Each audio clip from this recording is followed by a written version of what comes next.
Very good morning, friends. Today, this Good is morning. an extra class on case studies on general laws. But if you are expecting me to give you some case studies, then it is not the scenario. What I am likely to tell you is how to frame the case studies. Because prior to this 1st March, the syllabus was relatively simple. And we had worked on the previous syllabus for the last 2-3 years. And now it was simply a cakewalk. थोड़ा सा भी मेहनत कर ले बंदा पास हो जाता था। अब उनको लगा भाई बहुत ज्यादा लोग पास हो गए हैं, 4000 के लोग पास हो गए हैं, 4000 में से 3000 के लोग काम कर रहे हैं और उसमें भी जो है 1000 से ज्यादा जो काफी एक्टिव है। बहुत सारे लोगों ने मुझे भी कहा यार इतने क्यों बना रहे हो, इतने बना के काम कहां से लाओगे? तो मैं कहा देखो अपना टारगेट तो ये है कि मेरे थ्रू 1000 बन जाए कम से कम, है कि नहीं? जो ये कहे भाई हमारी सक्सेस में गुप्ता जी का भी हाथ है, 2%, 4, 10 जितना भी, ठीक। तो अपना तो वो टारगेट लेके चल रहे हैं।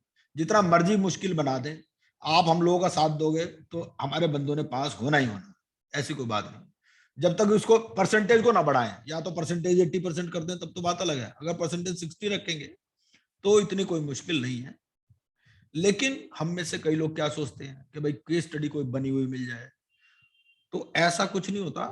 आपको अगर मान लो 10 केस स्टडी भी बनी हुई मिल गई, आपने 11वीं बना ली, 11वीं आ गई वहां पर, तो क्या करोगे? और है कुछ नहीं, आपको क्या बनना है? You have to become a story Taylor.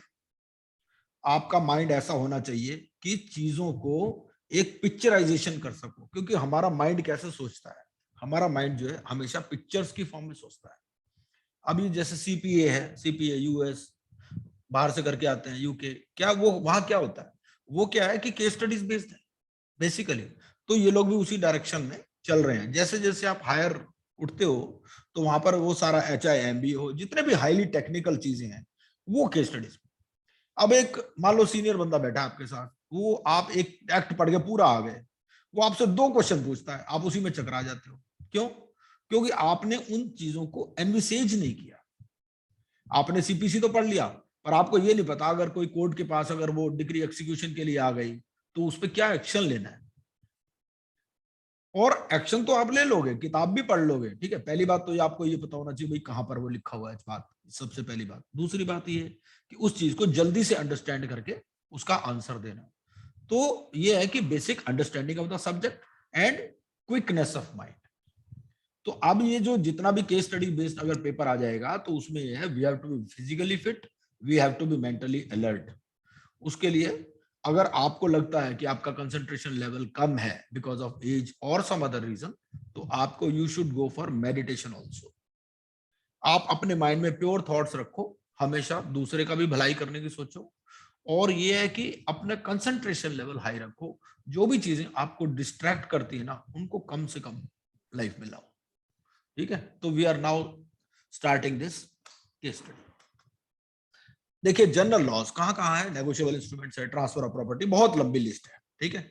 ये 10 तो यही है जनरल लॉज। इसके अलावा क्या किया, जो कॉन्ट्रैक्ट एक्ट है और जो सेल ऑफ गुड्स एक्ट है उसको इन्होंने कंपनीज एक्ट, पार्टनरशिप और LLP के साथ मर्ज कर दिया। तो ये हमारा रिवाइज्ड सिलेबस। अब इसमें हम देखें कि नेगोशिएबल इंस्ट्रूमेंट्स, ठीक है। सबसे पहले हम नेगोशिएबल इंस्ट्रूमेंट्स पे चलते हैं। अब नेगोशिएबल इंस्ट्रूमेंट्स में कोई ये मुझे बता सकता है कि भाई एक होल्डर इन ड्यू कोर्स क्या होता है? किसी ने भी पढ़ा होगा, आप लोगों ने नेगोशिएबल इंस्ट्रूमेंट्स एक्ट पढ़ा होगा, तो आप मुझे बता सकते हैं कि भाई होल्डर इन ड्यू कोर्स कौन सा होता है? सबसे देखो मैं आपको 1 मिनट पहले थोड़ा सा हिंट दे देता हूँ। एक तो होता है देखो जी होल्डर, और एक होता है होल्डर इन ड्यू कोर्स, ठीक है। अगर आपको इस कॉन्सेप्ट को समझना है तो आपको क्या करना है, गूगल कर देना है difference between holder and holder in due course. हो सकता है मेरे ही नोट्स मिल जाए आपको, क्योंकि LLB वाला भी हमने एक पेज बना रखा है फेसबुक पर। वहां जब मैं LLB कर रहा था तो ये है कि मेरी आदत ये है कि मैं चीजों को शेयर करता हूँ। तो होल्डर और होल्डर इन ड्यू कोर्स में क्या फर्क है, अगर आपको ये पता है तो आपको होल्डर इन ड्यू कोर्स की कॉन्सेप्ट बिल्कुल क्लियर हो जाएगी। दूसरी चीज इसमें आती है सेक्शन 138, जो इंपॉर्टेंट चीज है, क्योंकि आपको ना इसको IBC के साथ भी रिलेट करके देखना है कहीं ना कहीं। तो सेक्शन 138 में क्या क्या प्रोविजंस हैं, कौन एप्लीकेशन फाइल कर सकता है, कैसे एप्लीकेशन फाइल होगी, कितनी फीस लगेगी, कितनी पनिशमेंट होगी, तो ये भी एक इंपॉर्टेंट चीज है। ये इसलिए क्योंकि ये तो देखो केस स्टडीज है, इसके अलावा हमारे पास केस लॉज के अलग केस, जो ये अपना एक्ट्स है इनके नंबर अलग है, ठीक है ना। तो हमें एक्ट्स के एंगल से भी पढ़ना है। एक्ट्स के एंगल से तो ये होगा कि उसमें वो पीरियड पूछ लेगा, पनिशमेंट पूछ लेगा, ठीक है ना। और इसमें क्या है, वो थोड़ी सी बातें वही पूछेगा, लेकिन इसमें क्या है, इसमें थोड़ी सी वो स्टोरी बनाएगा। तो अब बताइए कि होल्डर इन ड्यू कोर्स क्या होता है, और अगर कोई ये बता सकते हो होल्डर क्या होता है तो वो भी बताइए। मतलब किसी को चेक पड़ा हुआ मिल गया, जो चेक उसके पास है। नहीं, तो वो तो इन ड्यू कोर्स नहीं होगा ना, वो तो होल्डर हो गया सिर्फ। होल्डर हो गए। वो देखो, होल्डर। यही तो मैं कह रहा हूँ ना, वो होल्डर है, वो होल्डर इन ड्यू कोर्स नहीं है। तो सर एंड पॉइंट के ऊपर होता है, जैसे आपका कोई चीज सर्कुलेट हो रही है, जो एंड पॉइंट हाँ, पे है वो होल्डर इन ड्यू कोर्स होता जहां तक मुझे याद आ रहा है, who can sue in its own name, जहां तक मुझे याद आ रहा है, इफ आई एम करेक्ट। तो इस कॉन्सेप्ट को आपको पढ़ना है, अभी थोड़ा सा और डिटेल देखेंगे। मैं अभी आपको पूरा गो थ्रू करा दूंगा इनके साथ, पॉइंट्स के साथ, और फिर हम एक्ट बाई एक्ट लेंगे। अगर आपके पास टाइम होगा तो हम इसको 12 बजे तक भी क्लास को चला सकते हैं, ठीक है। तो एक तो जो है आप होल्डर और होल्डर इन ड्यू कोर्स की कॉन्सेप्ट को आपको ध्यान से पढ़ना है। दूसरा है सेक्शन 138। तो सेक्शन 138 के बारे में कोई बता सकता है कि सेक्शन 138 की एप्लीकेशन पहली बात तो कौन लगा सकता है? है। ये सर जो जैसे अकाउंट्स हो गया आपका, डिसऑनर का। हाँ, जैसे मैं आपको बताता हूँ, मैं आपसे क्वेश्चन पूछता हूँ, ठीक है, क्योंकि वो केस स्टडी में क्या पूछेगा, क्वेश्चन पूछेगा। वो कह देगा भाई ऐसा है कि एक कंपनी ने एक चेक इशू किया था, ठीक है, उसपे एक ही डायरेक्टर के साइन थे, और वो डायरेक्टर जो है वो अब कंपनी में नहीं है, ठीक है। तो अब कंपनी एग्जिस्ट नहीं करती, कंपनी में ताला लगा हुआ है। आपको क्या करना है, आप तो रिस्पॉन्सिबल बनाना है ना, तो आप किसको पार्टी बनाओगे इस ऐसे केस 138? इस तरह से वो केस स्टडी पूछने वाला है। तो बताइए, एक डायरेक्टर को बनाएंगे, है उसी डायरेक्टर को बनाएंगे जो क्लास sign किया था। अच्छा, चलो ठीक है, एक डायरेक्टर को बना दिया, ठीक है। तो पहली बात तो आपको वो कह देगा जी ऐसा है, ये तो दूसरा बंदा आ जाएगा सामने, वो कह देगा जी ये तो चेक की गलत है जी, इसमें तो 2 डायरेक्टर के साइन होने चाहिए मिनिमम। ये तो पता नहीं बैंक वालों ने भी कैसे वो कर दिया, ये तो चेक ही बेकार है। हमारे यहाँ तो जो है लिखा हुआ है। अगर ऐसा कोई कहता तो आपका क्या जवाब होगा? 2 वकील बहस कर रहे हैं आपस में, कहते ये पता नहीं चेक कहां से ले आया जी, ये तो एक डायरेक्टर के साइन है, 2 डायरेक्टर के साइन होने चाहिए, कॉमन सेंस है ये तो। ये सब चिट है। अब आपको क्या करना है, अब आपको ये भी स्टडी करना है कि चेक पर कितने लोगों के साइन होने चाहिए, वो भी एक इंपॉर्टेंट है। कि अगर कोई ट्रस्ट है, कोई कंपनी है, कोई एओपी है, कोई इंडिविजुअल है तो बात अलग है, कोई प्रोप्राइटरशिप है तो अलग है।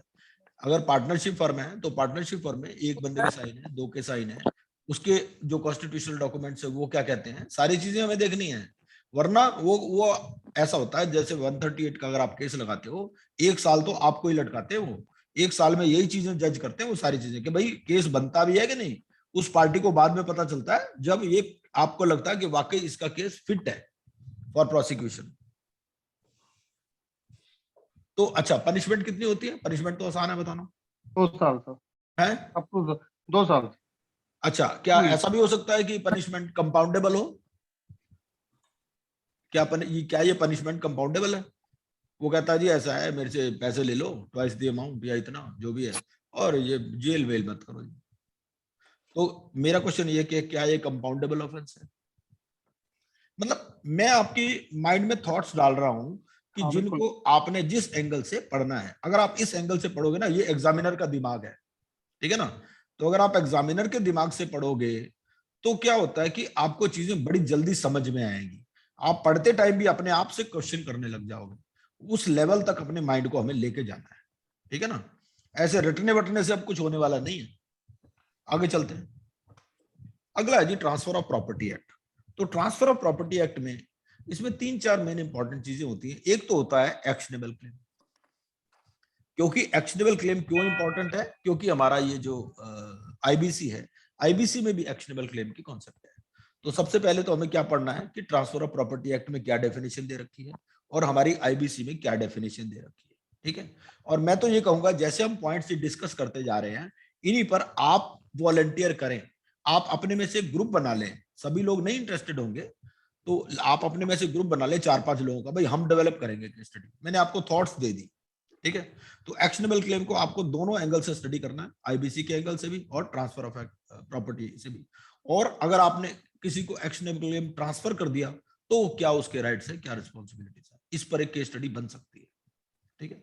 इसके अलावा जो इसमें जो मोड ऑफ ट्रांसफर है, क्या क्या मोड ऑफ ट्रांसफर हो सकता है, मान लो गिफ्ट के थ्रू कर दिया तो क्या हुआ, और फिर जो बायर है या जो सेलर है उसकी क्या ड्यूटी है। कई बार क्या होता है कि वो ऑस्टेंसिबल बायर होता है, वो एक्चुअल बायर है ही नहीं, आपने किसी को प्रॉपर्टी बेच दी, ठीक है, आप उस प्रॉपर्टी के ओनर ही नहीं थे, लेकिन जो ओनर था आपने उसको पैसे दे दिए और वो चुपचाप रहा, ठीक है ना। तो उस केस में ट्रांसफर ऑफ प्रॉपर्टी एक्ट क्या बोलता है, ये सारी बातें आपको मतलब इसमें इस एंगल से इन चीजों को देखना है। ठीक है। और मोड ऑफ ट्रांसफर में ये है कि भाई कोई आपका माइनर सन है, तो माइनर सन है, अब जो है आप जो है अपने दोस्त को प्रॉपर्टी ट्रांसफर कर देते हो, ठीक है ना, दोस्त की भी डेथ हो जाती है और अभी आपका बेटा माइनर ही है, तो उस सिचुएशन में क्या होगा, क्या ये वैलिड ट्रांसफर है, नहीं है, आपको किस तरह से ये चीज को अपनी जो ट्रांसफर डीड है उसको कैसे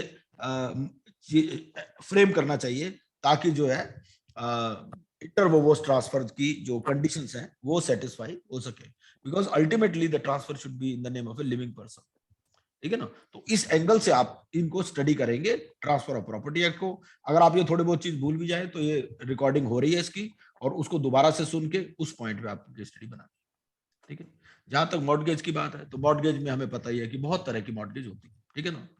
इंग्लिश मॉर्टगेज होती है, सिंपल मॉर्टगेज होती है, कंडीशनल मॉर्टगेज होती है, मॉर्टगेज बाय ऑस्टेंसिबल सेल होती है, यूजुफ्रैक्टरी मॉर्टगेज होती है। इस सब पर हमारे वीडियो ऑलरेडी अवेलेबल हैं, ठीक है। लेकिन वीडियो भी आप देख सकते हैं, हमारी पीपीटी भी अवेलेबल है, सारा मटेरियल आपके पास अवेलेबल है। आप वीडियो को देखें, पीपीटी को देखें, अपने आप एक्ट को देखें, गूगल में सर्च करें, लेकिन अपने माइंड को इन जो मैं डायरेक्शंस बता रहा हूं उस पर चलाएं। ठीक है। अब मॉर्टगेज में भी क्या होता है कि मॉर्टगेजर जो है उसका राइट ऑफ रिडेम्पशन होता है। भाई एक आदमी ने अपनी प्रॉपर्टी मॉर्टगेज दे दी, अब वो उसको वापस करना चाह रहा है। अब वापस जो करना चाह रहा है तो वो जो है उसके मन में लालच है, यार वो कहता है यार मैं तो इस प्रॉपर्टी को रख ही लेता, ठीक है ना। तो क्या अब वो अपना राइट टू रिडीम प्रॉपर्टी है, नहीं है। जहां तक मार्शलिंग ऑफ सिक्योरिटीज की बात है तो कई बार क्या होता है कि एक प्रॉपर्टी आपने एक को भी चार्ज दे रखा है, एक को एक प्रॉपर्टी का मॉर्टगेज किया हुआ है, एक को दो का मॉर्टगेज किया हुआ है।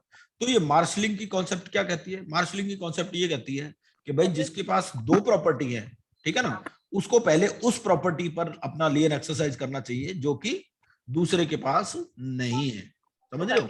अब जो जैसे मॉर्टगेजर है, मॉर्टगेजर ने क्या है, दो आदमी पकड़ रखे हैं, ठीक है ना। अब एक को तो एक प्रॉपर्टी दे रखी है मॉर्टगेज में, एक को दे रखी है दो, ठीक है। भाई तजिंदर खन्ना जी अमीर आदमी है, इनको दो दे रखी है, मोहिंदर गर्ग जी को एक दे रखी है। अब तजिंदर जी कह रहे हैं भैया ऐसा है, मैं तो वही प्रॉपर्टी पहले बेचूंगा जिस पर मोहिंदर गर्ग जी का भी लियन है। नहीं, ऐसा नहीं होगा, ठीक है ना। तो इनको क्या करना पड़ेगा, तजिंदर खन्ना जी को पहले वो प्रॉपर्टी बेचनी पड़ेगी जिस पे मोहिंदर जी का लियन नहीं है, ठीक है ना। इस कॉन्सेप्ट को कहते हैं मार्शलिंग ऑफ सिक्योरिटीज। तो ये जो चीजें हैं इस तरह से हमें इन चीजों को पढ़ना है, समझना है, और अपने माइंड में 4 क्वेश्चन बनाने उस कॉन्सेप्ट पे, बस।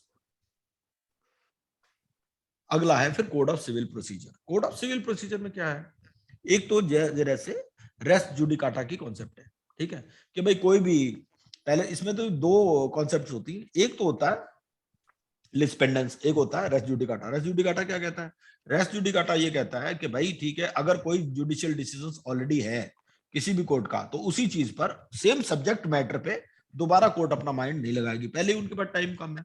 तो रेस जुडिकाटा ये कहता है लेट दी मतलब जुडिकेचर रेस्ट, समझ रहे हो भाई। एडजुडिकेशन अगर किसी चीज का हो चुका है तो लेट इट बी सो, जब तक उसमें कोई डिफरेंट सब्जेक्ट मैटर नहीं हो, या अगर पार्टीज भी सेम है, सब्जेक्ट मैटर भी सेम है, ऑलरेडी डिसाइडेड है, तो क्यों उसका कोर्ट का टाइम वेस्ट करना, ठीक है ना।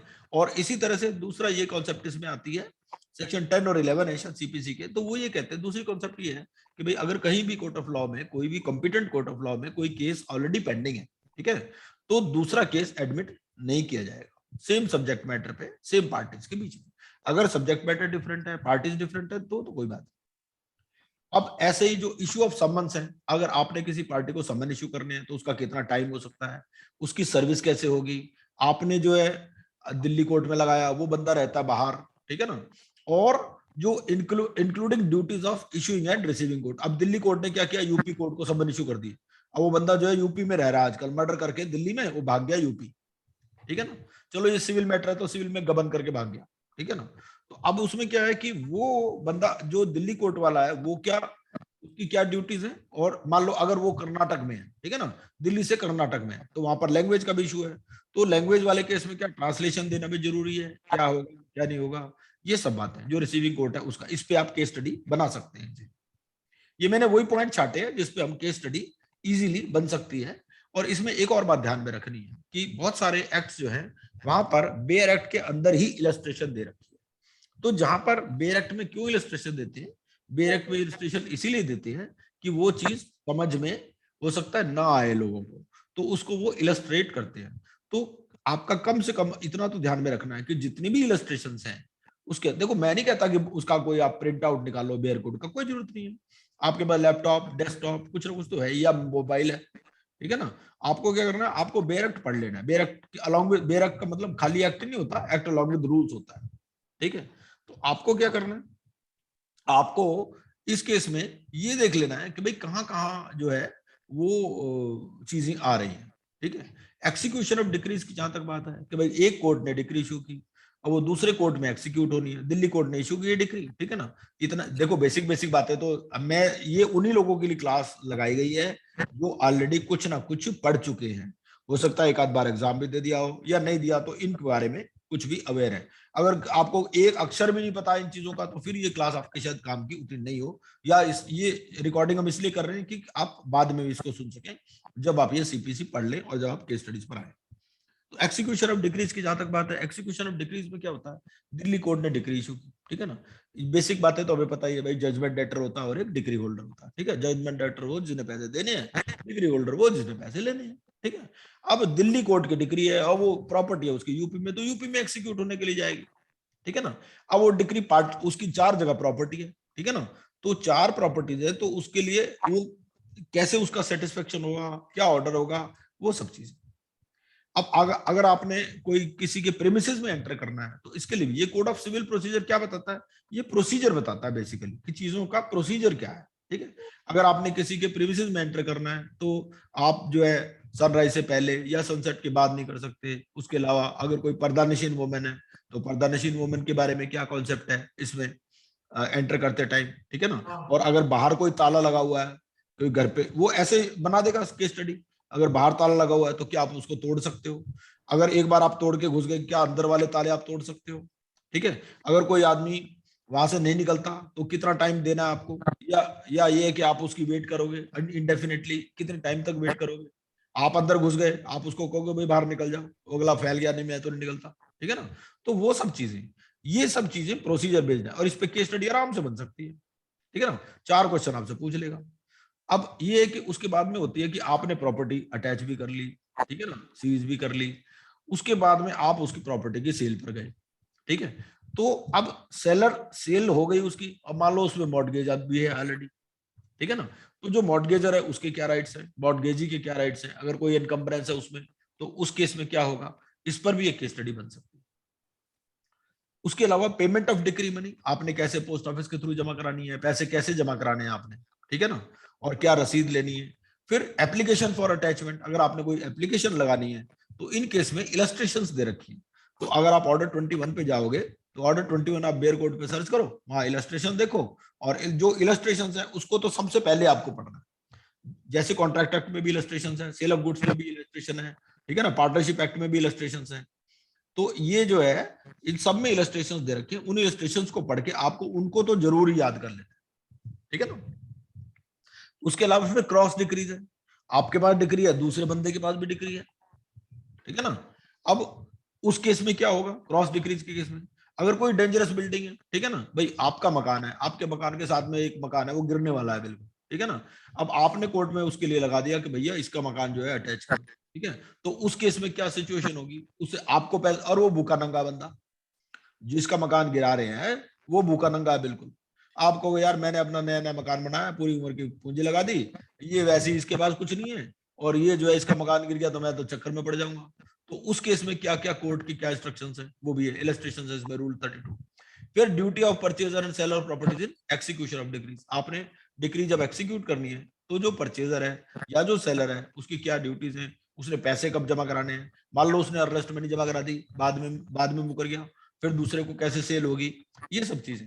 तो इन चीजों को पढ़ने में भी मजा आएगा, और जब आप अपने ज्ञान चक्षु खोल के इस एंगल से चीजों को पढ़ेंगे तो बड़ी जल्दी कोड भी समझ में आएगा, और सारा आपका जितनी मर्जी टफ केस स्टडी बना दे तो कोई दिक्कत आपको नहीं होगी इसमें। आगे चलते हैं। अगला जी लिमिटेशन एक्ट।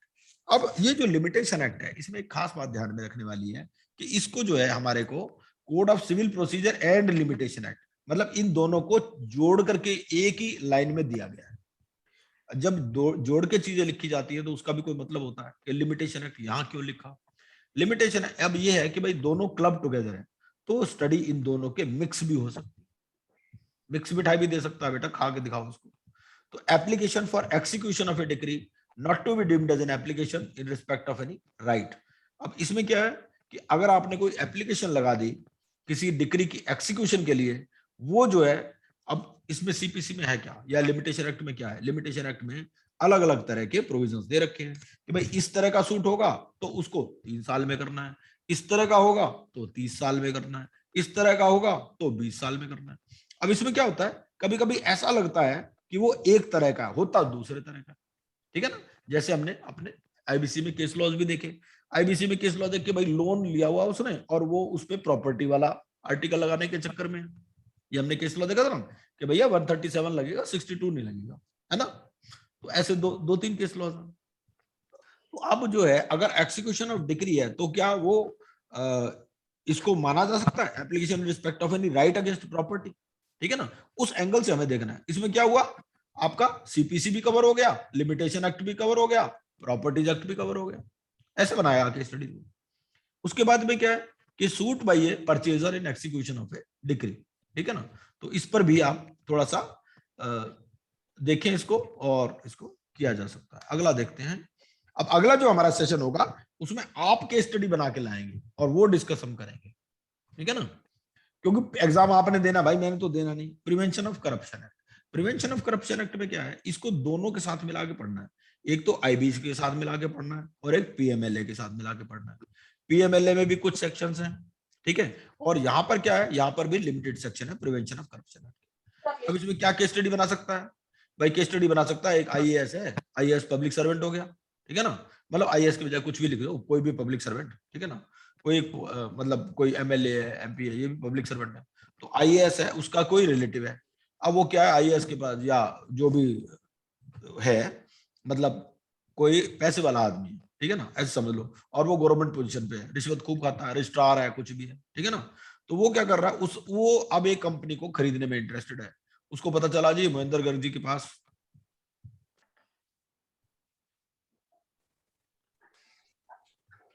ये क्या हुआ,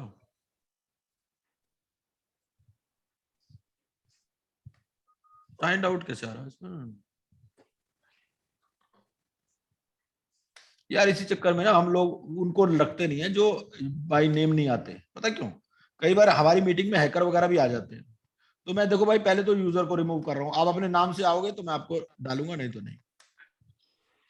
ऐसा हमारे कोई इंटेंशन नहीं रहती, लेकिन one has to maintain discipline, क्योंकि हमारा ध्यान देखो पढ़ाई में रहता है, हमारा ध्यान इस चक्कर में थोड़ी रहेगा।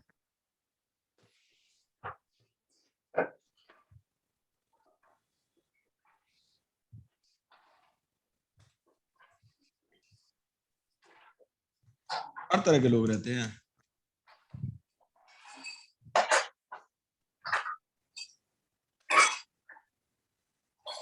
चलो मैंने रिपोर्ट कर दिया इशू जूम वालों को, they will see to it. ठीक है जी, मेरी आवाज आ रही है आपको? Yes sir. हाँ सर, हाँ सर। ओके ओके ओके, ठीक है।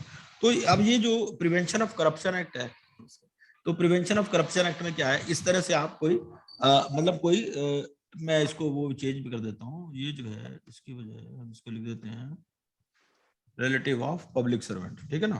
तो कोई पब्लिक सर्वेंट है, उसका रिलेटिव है, कोई नाम कुछ भी हो सकता है उसका, ठीक है। वो क्या है, वो उसके पास पैसे हैं बहुत सारे। जैसे मैं आपको एक कहानी बताता हूँ, उस कहानी में क्या था, एक बंदा था गवर्नमेंट डिपार्टमेंट में। वो गवर्नमेंट डिपार्टमेंट में क्या करता था, उसने एक किसी और के नाम से एक इलेक्ट्रॉनिक्स की शॉप खोल ली।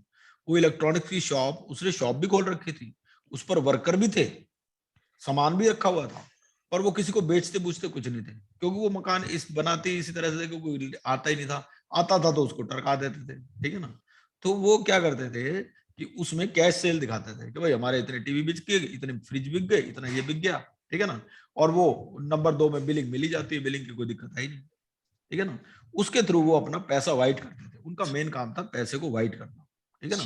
भाई ऐसा है, दिखा दी 2 लाख रुपए भी सेल दिखा दी तो बतेरी है, ठीक है, कुछ ना कुछ महीने में 60 लाख रुपए हो गए, है कि नहीं। क्योंकि इसमें मोटी कमाइयां होती है इन चीजों में, हम लोग भी जाते हैं इनकम टैक्स में मोटे मोटे पैसे दे के आते हैं, है ना, 50-50 लाख रुपए बहुत बहुत पैसे मांगते हैं। तो अब वो क्या है, वो ये करता था इस तरह से। आजकल आपने देखा होगा बहुत सी बार्बर शॉप्स खुली हुई है। वो बार्बर शॉप्स क्यों खुली हुई है, एक तो ये कि 99 रुपीज का चक्कर है उसमें, वो 99 रुपीज आपसे लेते हैं और कैश में डेली दिखाते हैं सारे। ऐसे बहुत सारे बिजनेस है जिसमें क्या है, उनको पैसे तो उनके पास अथाह पैसा है, उनको तो ये है कि भाई उसको वाइट करना मेन, और उसको चैनल में लाना है। तो ये prevention of money laundering act क्या है, prevention of money laundering act ये कहता है भाई ऐसा पैसा जो क्रिमिनल एक्टिविटीज से आया उसको आप यहाँ नहीं ला सकते, ठीक है। और ये रिश्वत लेना ये भी क्रिमिनल एक्टिविटी ही है, रिश्वत लेना कोई ऐसा थोड़ी कि नॉन क्रिमिनल एक्टिविटी है, ठीक है ना। और पब्लिक सर्वेंट भी आ गया, तो क्या है, अब आप मतलब इनको चीजों को जोड़ दो, आप अपनी कहानी बनाओ, prevention of corruption act, money laundering act, ठीक है। तो एक पब्लिक सर्वेंट का रिलेटिव है, अब वो एक उसके पास 100 करोड़ रुपए है, वो 100 करोड़ रुपए बोलता है यार, बैठता है एक दिन गर्ग साहब के पास, गर्ग साहब यार कोई ये बताओ कहाँ लगाए यार, ये कहते हैं यार ये कंपनी बिका हुआ है, कंपनी में लगा दे पैसे, ठीक है। तो अब वो क्या है, भाई यार मैं अपने नाम से लगा नहीं सकता यार, मैं तो गवर्नमेंट सर्वेंट हूँ। अरे भाई तुझे क्या लगाने की जरूरत है यार, तुम्हारा रिलेटिव है ना, उसके नाम से लगा दो, ठीक है ना। तो इंटरलिंकिंग 524 के साथ लिंक कर सकते हैं इसको, ठीक है ना। या अगर इंडिविजुअल या पार्टनरशिप फर्म है तो आप एसोसिएट के साथ लिंक कर सकते हो। तो आपका क्या हुआ, आईबीसी भी लिंक हो गया, आपने इस बहाने इंडिविजुअल पार्टनरशिप वाली एसोसिएट वाली कॉन्सेप्ट भी पढ़ ली, आपने पब्लिक सर्वेंट वाली कॉन्सेप्ट भी पढ़ ली, सारी चीजें आपने पढ़ ली।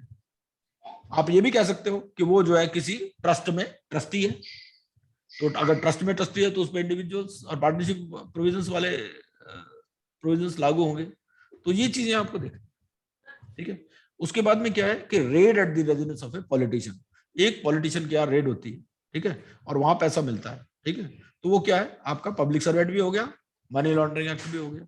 इस तरह से मतलब 2 को भी जोड़ सकता है, 1 को भी जोड़ सकता है, 3 को भी जोड़ सकता है। ऐसे आपको माइंड अपना चलाना है, माइंड चला के आप केस स्टडी बनाओ, जब क्वेश्चन बन जाएगा तो आंसर तो उसका मिल ही जाएगा। तो इसके अलावा फिर overriding effect of prevention of money laundering act, ये भी एक इंपॉर्टेंट कॉन्सेप्ट है कि prevention of money laundering act में क्या है कि हमारे पास we have got many case laws in IBC which deal with overriding effect of PMLA over money laundering. भाई पीएमएलए सुप्रीम होगा या मनी लॉन्ड्रिंग, कईयों में बोला कि ठीक है जी आईबीसी सुप्रीम होगा, उन्होंने कहा भाई ऐसा है, एक आदमी ने पैसे इधर उधर भी कर दिए, डायरेक्टर ने एक गबन भी कर लिया, तो क्या है उससे रिकवर करके भी आप कहाँ जाओगे, उसके रिकवर करके भी तो उसका लिक्विडेशन ही करोगे, आईबीसी में ही तो आओगे। और आईबीसी ज्यादा आसान है, प्रिवेंशन ऑफ मनी लॉन्ड्रिंग ज्यादा मुश्किल है, तो पहले आईबीसी में ही कर लो, आईबीसी में ना हो तो चले जाना, फिर उसके अगेंस्ट तो कर ही सकते हो आप, ठीक है ना। तो अगर आप ये कुछ वर्सनला या इस टाइप से बहुत सारे केसेस हैं, वो अगर आप देखोगे तो आपको मिल जाएगा, कोई दिक्कत नहीं उसमें, ठीक है ना। तो ये जो prevention of money laundering act है, इसका क्या ओवरराइडिंग इफेक्ट है, मतलब आईबीसी और इसके साथ आप वो दोनों केस लॉज पढ़े, वो 2 या 3 केस लॉ पढ़ के और उसके हिसाब से आप अपनी इसमें केस स्टडी बना सकते हैं, ठीक है। उसके अलावा फिर अटैचमेंट प्रोविजंस की बात है, ये जो अटैचमेंट प्रोविजंस है हमारे, उनको भी हमें देखना है, ठीक है। अगला देखते हैं, अगला पॉइंट है हमारा recovery of debts and bankruptcy act. इसमें क्या क्या टॉपिक, क्योंकि अगर आप इस तरह से पढ़ोगे ना जैसे मैं बता रहा हूं, तो बड़े आराम से आप कोई भी चीज क्रैक कर सकते हो, कोई दिक्कत नहीं है इसमें। और क्या है, आप आपस में बांट लो, ये हमारा इतना बड़ा ग्रुप है, आपको सबको सब चीज स्टडी करने की जरूरत नहीं। भाई ऐसा यार 2 एक्ट तुम पकड़ो, 2 एक्ट मैं पकड़ता हूँ, मैं इस पे क्वेश्चन बनाऊंगा, तुम इस पे क्वेश्चन बनाओ, पास तो सब नहीं होना है कि नहीं। तो ऐसे करो, म्यूचुअल कोऑपरेशन से काम करो, 2 एक्ट सारे बांट लो, सबका काम हो जाएगा, है क्या। अगर 5 लोग भी मिल गए, 2 एक्ट भी कर लिए, 10 हो गए। अगर 10 लोग मिल गए तो 20 एक्ट आप कर सकते हो, है कि नहीं। भाई कोई सीएस है उसको कंपनी सेक्रेटरी वाला पकड़ा दो, कोई और इस टाइप कोई लॉयर टाइप है तो उसको सीपीसी पकड़ा दो, ऐसे कर लो, है ना। वो तो आपको हर एक की स्ट्रेंथ देखनी है, आपस में आपको एक दूसरे की स्ट्रेंथ को यूटिलाइज करना है और इकट्ठे होकर आगे बढ़ना है। तो recovery of debts and bankruptcy act, इसमें क्या है कि भाई जैसे डेट की डेफिनेशन है, सिक्योरिटी की डेफिनेशन है, सिक्योरिटी इंटरेस्ट, सिक्योर्ड क्रेडिटर, ये सारी डेफिनेशन आपकी आईबीसी में भी है। तो सबसे पहले तो हमें क्या करना है, इन दोनों को, इन दोनों डेफिनेशंस को मिला के पढ़ना है कि यहाँ डेट की डेफिनेशन क्या है, यहाँ सिक्योरिटी इंटरेस्ट की डेफिनेशन क्या है, सिक्योर्ड क्रेडिटर की, और वहां क्या है। ठीक है, उसके अलावा एक और इंपॉर्टेंट चीज इसमें आती है कि आरडीबी एक्ट में ये जो अटैचमेंट के लिए ना एक रिकवरी अफसर अपॉइंट होता है, तो वो जो अगर रिकवरी अफसर है वो अगर अटैचमेंट करने जा रहा है, तो जो जिसके अगेंस्ट में अटैचमेंट हो रही है उसकी क्या राइट्स हैं और उसकी क्या ड्यूटीज हैं, इस पर एक केस स्टडी बड़े आराम से बन सकती है कि भाई you are the recovery officer, है ना, और ये है कि you have got an order from the DRT कि भाई इस मिस्टर एक्स की आपको अटैचमेंट करनी है। ठीक है ना, आप अटैचमेंट में गए तो आपका क्या क्या प्रिकॉशंस लेनी पड़ेगी, ठीक है ना, और जो दूसरी पार्टी है उसको क्या क्या प्रिकॉशंस लेनी पड़ेगी, ऐसे कहानी बना देगा, समझ रहे हो आप। तो स्टोरी आप अपने माइंड में बनाइए, points I am putting in your mind, main ये, मैं तो आपके माइंड में बीज बो रहा हूं, पेड़ आपको बनाना है। आप ऐसा नहीं मिल सकता कि मैं आपको सेब दे दूं, ये खा करके चले जाओ और एग्जाम में पास हो जाओ, ऐसी कोई कॉन्सेप्ट नहीं है। अगला है फिर फाइलिंग ऑफ अपील, ठीक है ना, तो आरडीबी एक्ट में अपील कैसे फाइल होती है, इसके ऊपर भी आप केस स्टडी बना सकते हो। अगला पॉइंट है सरफेसी एक्ट। सरफेसी एक्ट में क्या होता है, सरफेसी एक्ट हमें मालूम ही है, जहां जिनको नहीं भी पढ़ा उसमें क्या है, इसमें दो तीन चीजें होती हैं भाई। एक तो पहली बात ये होती है कि हमें पता है कि बैंक का काम है लोन देना, ठीक है, और बैंक कोई लोन ऐसा तो देता नहीं, वो सिक्योरिटी पे लोन देता है, ठीक है ना, तो ये सरफेसी एक्ट में वही लोन आते हैं जो सिक्योर्ड होते हैं, ठीक है।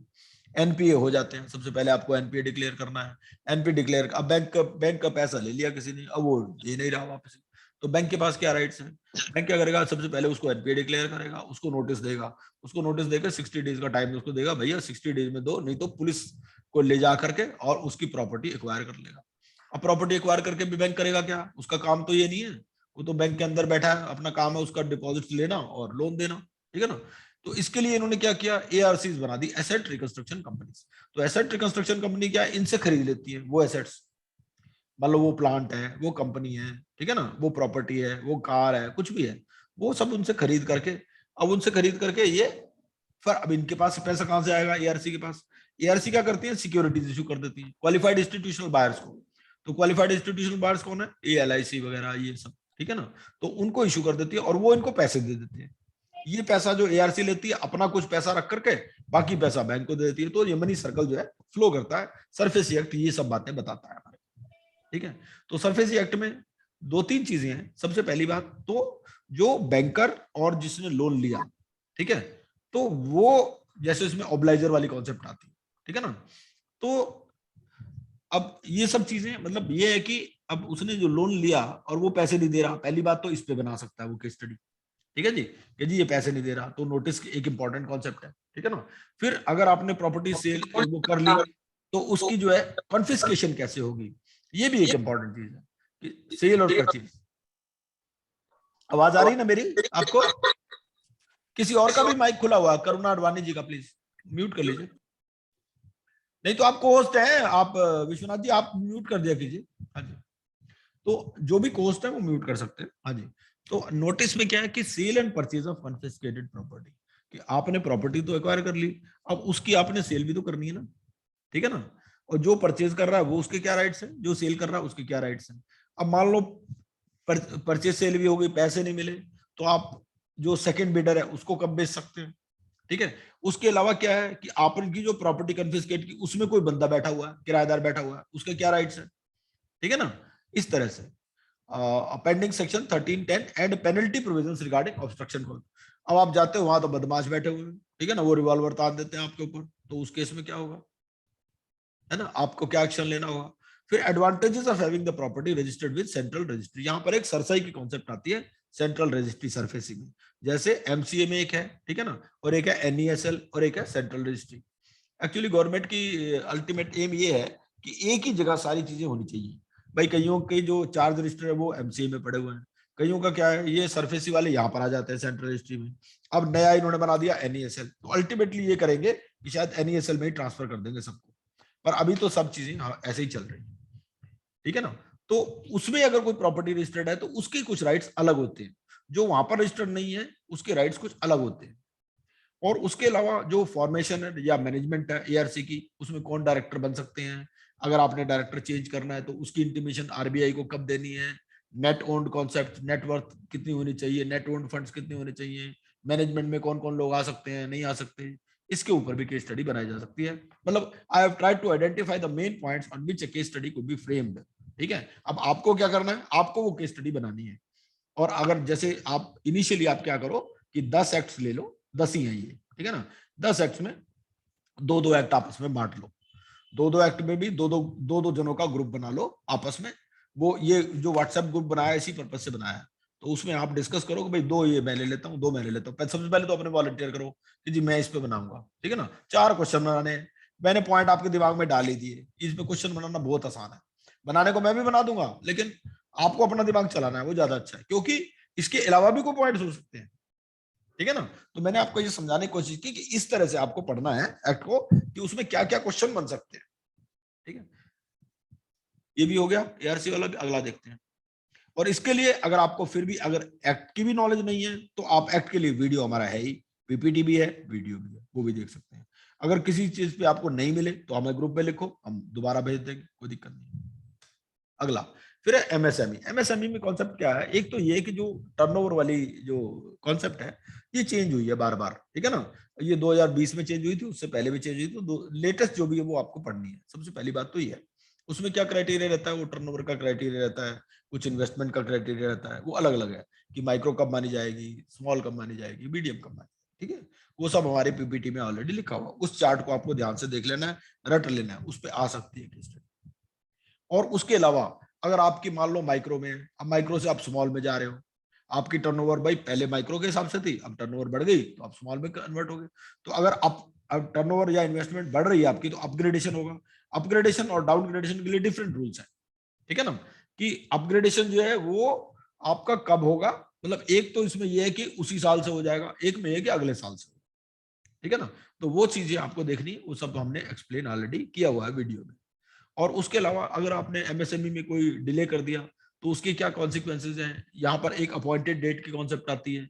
हम में से जो टैक्स ऑडिट करते हैं उनको सब पता ही है कि micro small and medium enterprise के बारे में आपको वहां पर भी टैक्स ऑडिट रिपोर्ट में भी देना पड़ता है, ठीक है ना। तो अगर कोई डिले हुई तो अपॉइंटेड, अब उसमें लिख देगा जी ये बिल इस डेट का था, ठीक है ना, उसमें लिखा हुआ था कि 21 डेज में पेमेंट करनी है, उसने 48 डेज में पेमेंट की, कितना इंटरेस्ट बन जाएगा, ठीक है ना, वो सारी चीजें कहाँ कहाँ रिपोर्ट करनी है, अगर वो नहीं देता तो क्या कॉन्सिक्वेंसेज हैं, ठीक है ना, कि भाई उसको एक्सपेंस अलाउ नहीं होगा, जो भी चीजें वो सारी चीजें आपको देख करके इस हिसाब से जब आप इस क्वेश्चन का आंसर ढूंढोगे ना तो आपको पढ़ने का नजरिया ही बदल जाएगा एक्ट को। अगला जी फिर रियल एस्टेट। रेरा में क्या होता है, रेरा में तो ये है कि भाई सबसे पहले तो जैसे ये रेरा आया ही क्यों था, रेरा आया इसलिए था कि रियल एस्टेट में सबसे ज्यादा बदमाशी होती थी, ठीक है ना। अब इन्होंने क्या दिया भाई, जितने भी प्रोजेक्ट हैं और ये स्टेट वाइज है, पहले बेसिक बातें तो हमें ध्यान में रखनी है, ठीक है ना, उसके लिए तो वीडियो बना ही रखे। तो रियल ये रेरा जो है, रेरा में क्या बात है, रेरा में पहली बात तो ये है कि भाई जितने भी लोग हैं उस प्रोजेक्ट को भी आपको रजिस्टर कराना है। प्रोजेक्ट में आपको पीरियड भी बताना है कि 5 साल तक, 5 साल में मेरा कंप्लीट हो जाएगा, तो उस पीरियड तक की फीस देनी है आपको। अगर उसमें कंप्लीट नहीं हुआ तो आपको जो है फिर उसको रिन्यूअल कराना है, अदरवाइज वो अनरजिस्टर्ड प्रोजेक्ट माना जाएगा। तो अनरजिस्टर्ड प्रोजेक्ट के केस में क्या राइट्स और लाइबिलिटीज हैं, क्या पेनल्टीज हैं, वो सब चीजें भी आपको ध्यान में रखनी है। तो रजिस्ट्रेशन प्रमोटर का भी होना है, एजेंट का भी होना है, जो जैसे ये प्रॉपर्टी एजेंट्स होते हैं उनका भी रजिस्ट्रेशन होना जरूरी है। इसको आईबीसी के साथ भी जोड़ सकता है वो कि भैया ऐसे है, आपके पास एक आया है होम बायर, अब वो कहता है जी मेरे पास ये रजिस्ट्रेशन डॉक्यूमेंट्स हैं, आप देखते हो कि जी आप देखते हो कि रसीद तो दूसरी कंपनी के नाम से बनी हुई है, और वो जो है जो कंपनी में आपने चेक दिया था वो दूसरे नाम से था, ठीक है ना। वो कह देते हैं जी ये भी हमारी कंपनी है, नाम मिलते जुलते रख लेते हैं। उसमें क्या है कि फिर ड्यूटीज टुवर्ड्स अलॉटेज क्या है, कितने दिन में कंप्लीट करके देना है, कारपेट एरिया क्या है, वो सारे बहुत सारी बातें इसमें होती हैं। तो इनकी और फिर एसोसिएशन के थ्रू भी कई बार प्रमोटर जो है एसोसिएशन को भी हैंड ओवर करना पड़ता है ना। तो उस केस में क्या क्या चीजें हमें उस एंगल से पढ़ना है, प्रमोटर के एंगल से, ठीक है ना। फिर अलॉटी जो है, अलॉटी के तो बेसिकली राइट्स है, तो अलॉटी के क्या क्या राइट्स हैं। फिर आपको अगर रेरा में कोई एप्लीकेशन लगानी है, ठीक है ना, भाई वो बंदा आपको सालों साल हो गए ऐसे टरकाए जा रहा है, अब वो कोई आता है वो कहता है जी मेरे को यार रेरा में जो है, मेरे रेरा में बता रिलीफ मिलता है, ठीक है ना, तो कि अब बताओ मेरे को कैसे अप्रोच करना। रेरा, मैं सोच रहा हूँ यार आईबीसी में भी ले जाऊं इस कंपनी को, क्या दोनों चीजें चल सकती हैं? ठीक है ना, कोर्ट ने सब बातों पर बोला हुआ है। ठीक है, फिर उसके अलावा भाई रेरा से भी हमें रिलीफ नहीं मिला तो हमें अपील कितने दिन में करनी है, कहाँ करनी है, ये सब चीजें। अगला है फिर सिक्योरिटीज कॉन्ट्रैक्ट्स रेगुलेशन एक्ट। तो अब ये जो सिक्योरिटीज कॉन्ट्रैक्ट्स रेगुलेशन एक्ट है, इसमें क्या है कि इसमें भी बहुत सारे क्या क्या जो है लिस्टिंग ऑब्लिगेशंस वगैरह क्या है, ये सारी चीजें, ऑफेंसेस, पेनल्टीज, कोई कंपनी आपने लिस्ट करानी है तो उस केस में क्या क्या होगा, वो सारी बातें इसके ऊपर भी केस स्टडी बना सकते हैं। मेरे हिसाब से जो सेबी रेगुलेशंस हैं, सेबी रेगुलेशंस पे तो विवेक मिश्रा जी जो है हमारे, वो कंपनी सेक्रेटरी हैं और वो बहुत ही अच्छी अथॉरिटी है। मैं इवन कमल गर्ग जी से भी रिक्वेस्ट करूंगा कि कमल गर्ग जी को भी रोप इन करेंगे अगर वो मान जाए तो। एक्चुअली हमने उनको एक बार, मैं रिकॉर्डिंग बंद कर देता हूँ।